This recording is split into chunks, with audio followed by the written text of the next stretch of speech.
Hello. So I'd like to share with you my Orb of Storms build. This build revolves around juicing up Orb of Storms as much as possible and then using a different low-cost, very fast casting skill to proc the damage. So as a quick review, Orb of Storms will put down a circle on the ground which damages enemies every half second or so.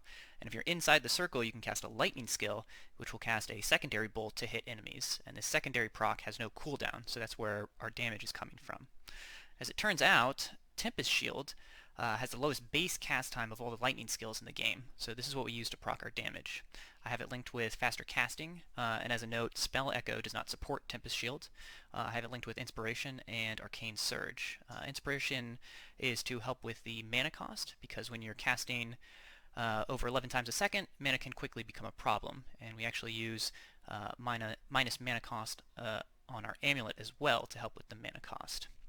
For even more cast speed, we use Reverse Chill via the notable Cold Conduction, which shocks any enemies that we chill, and vice versa. And then we use Malagaru's Restraint, which reflects shock and subsequently chills back to us. We take the Elementalist's Shaper of Winter notable so that all of our hits chill. We use Impulsa to negate the shock and also to help with the clear. Call of the Brotherhood converts about half of our damage into cold, which makes it so that impulses can chain, which really helps with the clear. As for Orb of Storms, it only has a added damage effectiveness of 65%, so it turns out that one of the best ways to scale our damage is also the cheapest, and that's using Crest of Desire for 8 additional gem levels. This build was designed to speed clear maps and AFK ultimatums by standing in the center, casting Orb of Storms, and then holding down right-click. I will say that it achieved about 1.5 of those goals, as some ultimatums still do require some input. I also wanted to have enough single target damage to deal with any, for instance, Conqueror spawns or juiced up map bosses or whatever. And while it's certainly not the fastest bosser in the game, the damage is more than acceptable. And I have fought all the Conquerors on Awakener level 8, and the damage felt fine.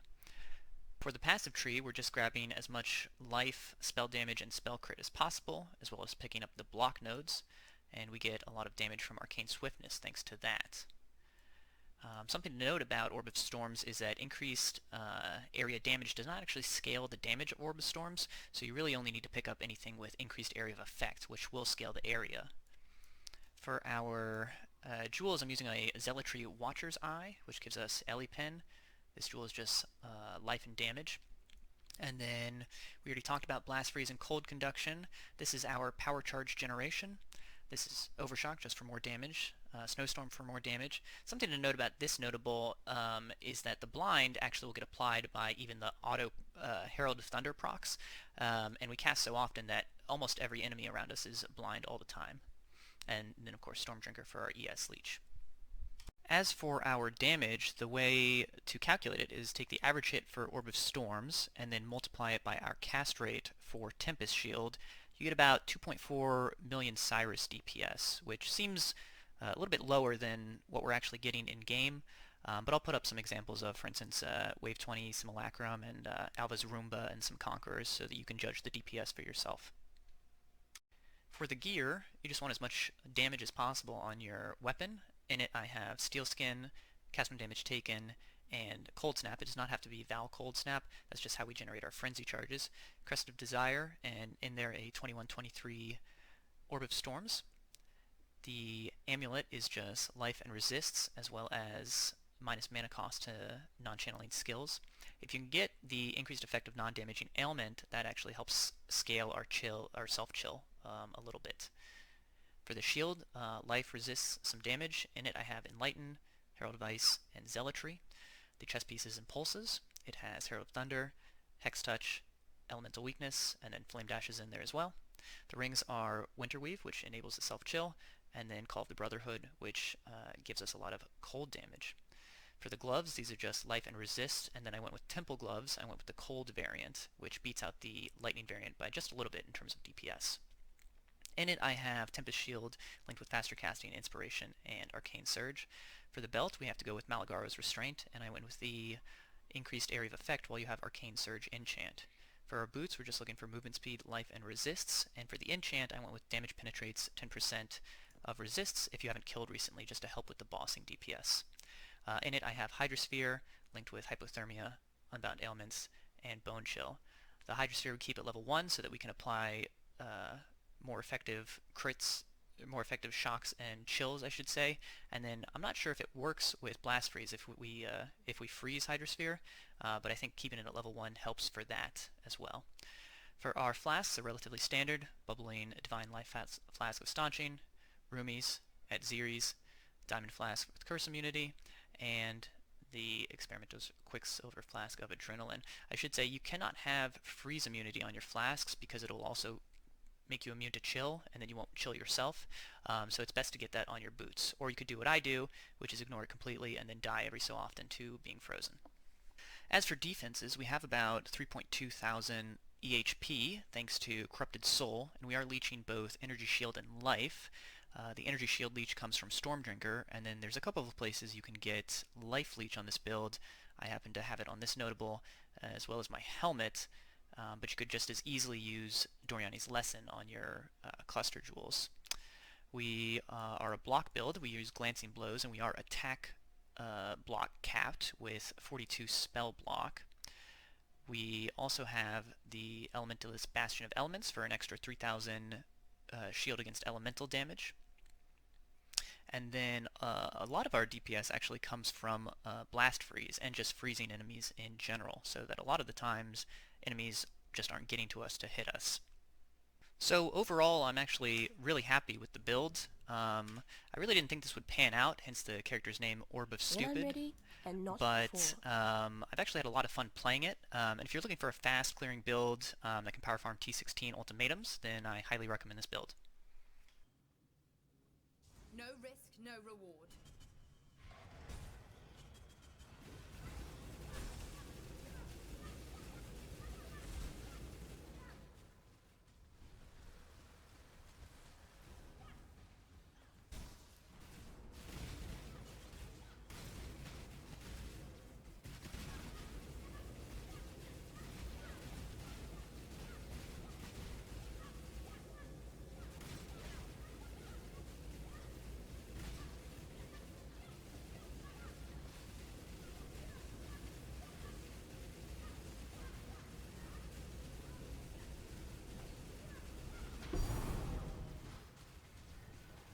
Your pain will be endless. Distasteful!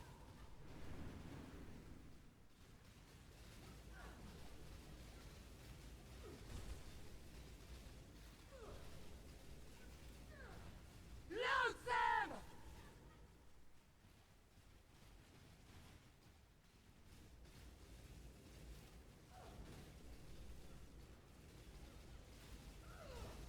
Be judged!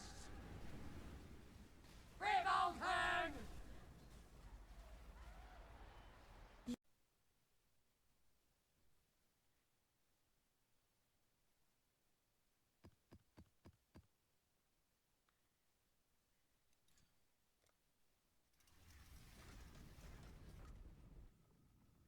A deep wound in the land, one that will never heal.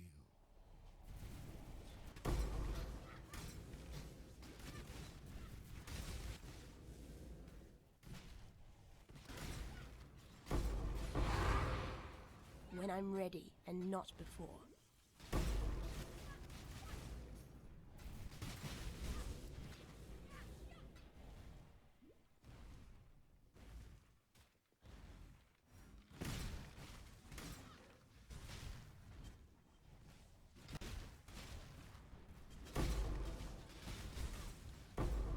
Life is too precious to waste on you.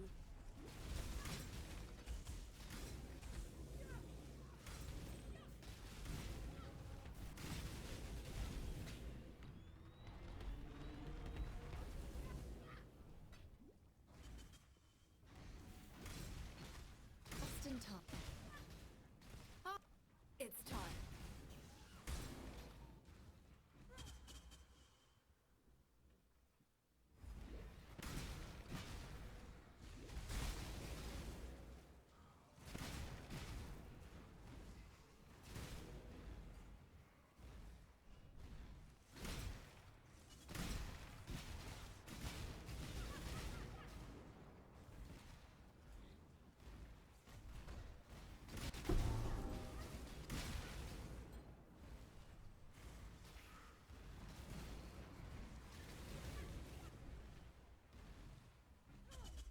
Good job, Exile.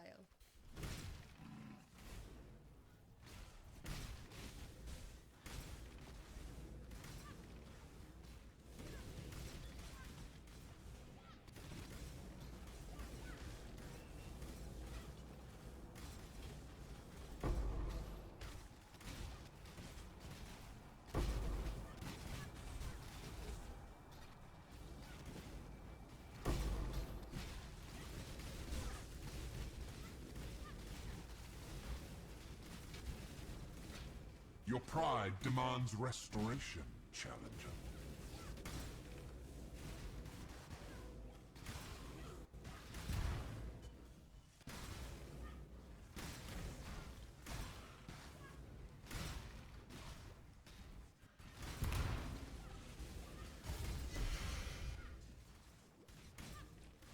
Time.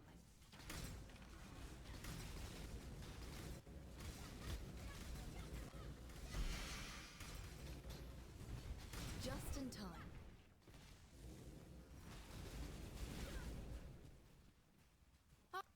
Let's go.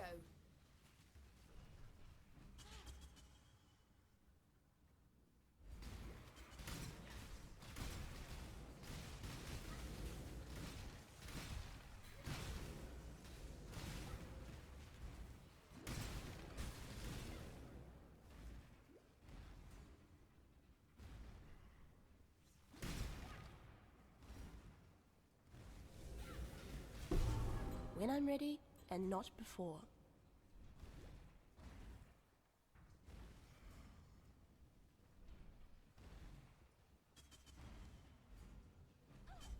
Good job, Exile.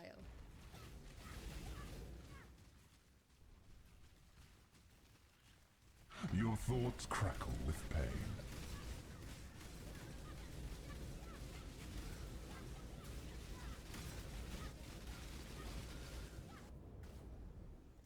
You will fall to ruin.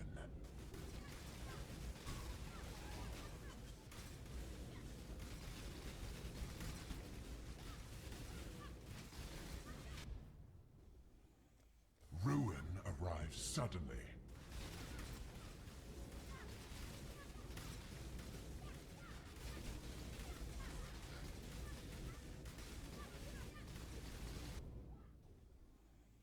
Ruin surrounds you.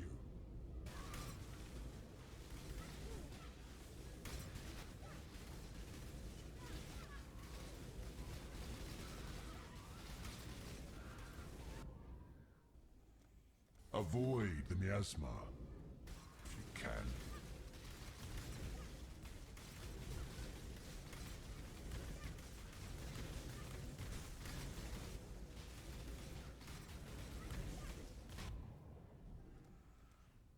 Ruin seeks you.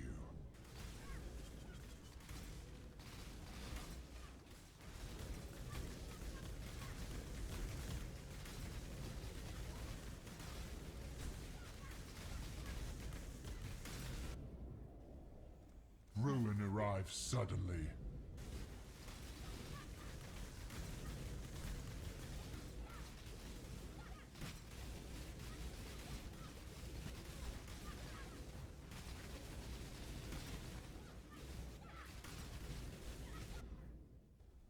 You will fall to ruin.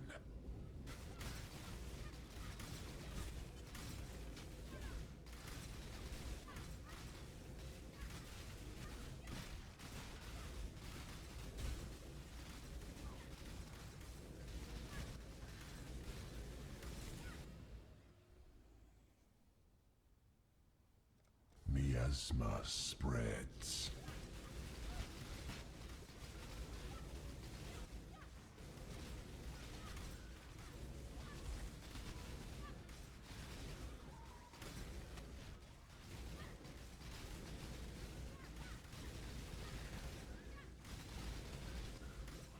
Win some, lose most.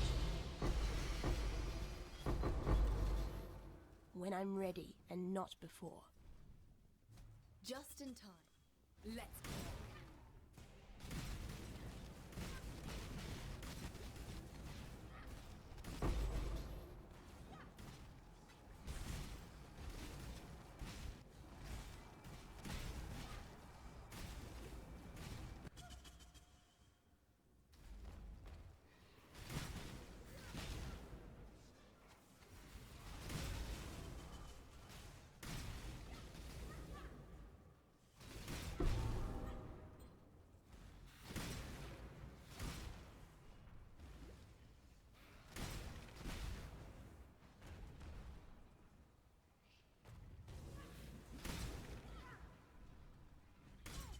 Good job, Exile.